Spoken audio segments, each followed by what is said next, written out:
Having now seen Spider-Man Brand New Day twice in 2 days, all I can say is this movie really is spectacular.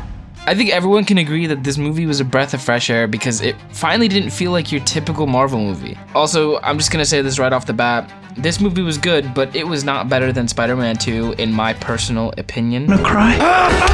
Irony to the name, the movie not only got a brand new look, but a brand new director, and this guy did an amazing job. Look, I'm not hating on Jon Watts, who made the previous 3 movies, and I don't know why people are suddenly trashing his movies now, but I think it's quite noticeable how a change in direction was needed.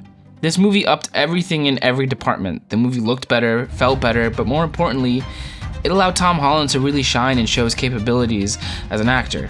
So I'm just gonna list what I didn't like first because it wasn't much, you guys. I really mean when I say this movie was actually really good, and I can confidently say that this is in my top 3 Spider-Man movies. However, that doesn't mean it was perfect.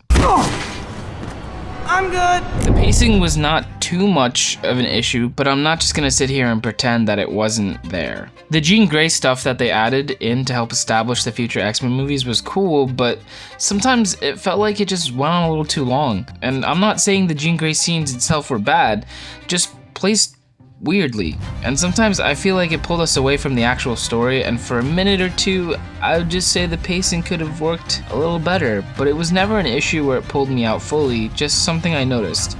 To add, the bathtub scene was funny, but it went on for an extra 2 minutes where it was nothing but banter. Love it or hate it, I think it could have been shortened.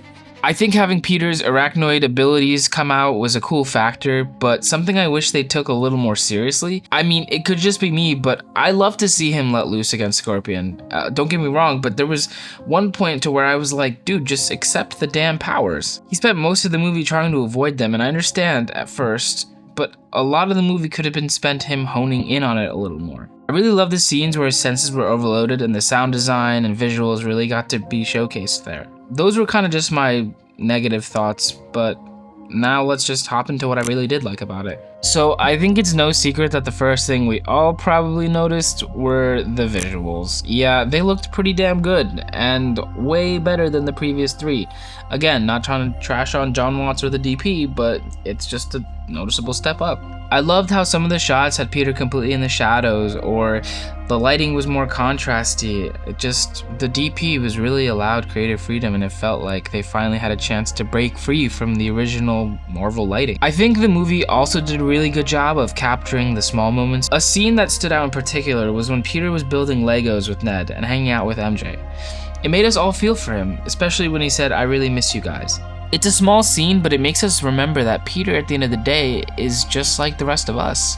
And I think it's a factor that we were kind of missing in the previous 3 movies. I think what this movie did surprisingly well, I might add, is balance the numerous amount of characters and villains and locations in a pacing that at times again can feel a little long, but manages to execute and stick the landing of making our characters feel real. Peter is a struggling 25-year-old with nothing to do, no friends, and doom scrolls all day. Jean is a struggling, grieving 22-year-old with almost as many issues as Peter, but they managed to make it feel real without stealing the spotlight from Tom. MJ and Ned felt like real friends who actually used their brains and made smart decisions. It all felt so good. It's finally fun to talk about a genuinely great Spider-Man movie, and again, it's no surprise I'm not the only one who thought that. I think the new direction they're taking Peter in is the right step, and I just can't wait to see where this is gonna go. Thank you guys so much for watching. I really appreciate it. Don't forget to like, comment, subscribe, or I would forget because that's like me, but try not to forget because you don't want to be like me.